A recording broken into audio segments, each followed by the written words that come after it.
നഗരത്തിന്റെ തിരക്കിനിടയിലും മനസ്സിന് ശാന്തി പകരുന്ന ചില ഇടങ്ങളുണ്ട്. പച്ചപ്പും വിശാലമായ നടപ്പാതകളും അതുപോലെ തന്നെ ഫാമിലിയുമൊത്ത് സ്പെൻഡ് ചെയ്യാൻ പറ്റിയ നല്ല സ്പോട്ടുകളും കുട്ടികൾക്ക് കളിക്കുവാനുള്ള സ്ഥലങ്ങളും അങ്ങനെ അടിപൊളിയായിട്ട് പ്രകൃതിയോട് ഇണങ്ങിക്കിടക്കുന്ന ഒരു പാർക്കാണ് അൽഗാഫ് പാർക്ക്.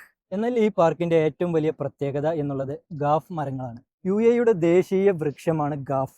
ആയിരക്കണക്കിന് വർഷങ്ങൾക്ക് മുമ്പ് മരുഭൂമിയിലെ ജീവന്റെ പ്രതീകമായി ഇപ്പോഴും നിലനിൽക്കുന്ന ഒരു വൃക്ഷം കൂടിയാണ് ഗാഫ് മരം. ഈ പാർക്കിന്റെ സെൻട്രലായിട്ട് ഒരു വാക്ക് വേണ്ട. ആ വാക്കുവയുടെ പ്രത്യേകത എന്ന് പറഞ്ഞാൽ ഈ സമ്മർ സീസണിലൊക്കെ വന്നു കഴിഞ്ഞാൽ നമുക്ക് എൻജോയ് ചെയ്യാൻ കഴിയും. കാരണം ഒരു AC സെറ്റപ്പിലൂടെയാണ് ഈ ഒരു വാക്ക് ഡിസൈൻ ചെയ്തിട്ടുള്ളത്. 50 ഡിഗ്രി ചൂട് സമയങ്ങളിലും മരുഭൂമിയിൽ ആഴത്തിൽ പോയി വേരുറക്കുകയും വെള്ളം കണ്ടെത്തുകയും ചെയ്യുന്ന ഒരു അപൂർവ വൃക്ഷങ്ങളിൽ ഒന്നാണ് ഗാഫ്. ഈ വൃക്ഷം എന്നെയും നിങ്ങളെയും ഒരു സംഗതി പഠിപ്പിക്കുന്നുണ്ട്: അതിജീവനത്തിന്റെ കഥ. ചിലപ്പോൾ ജീവിതത്തിന്റെ കരുത്ത് ഉയരങ്ങളിലല്ല, വേരുകളുടെ ആഴത്തിലാണ്. അബുദാബിയിൽ പ്രകൃതിയുടെ സൗന്ദര്യം ആസ്വദിച്ച് കുറച്ച് സമയം ഇരിക്കാൻ താല്പര്യപ്പെടുന്നവരാണോ നിങ്ങൾ? എന്നാൽ നിങ്ങൾക്കുള്ളതാണ് ഈ ഒരു പാർക്ക്. ഇതിന്റെ ലൊക്കേഷൻ ഞാൻ താഴെ പിൻ ചെയ്തിടാം. അപ്പോൾ വീണ്ടും കാണാം.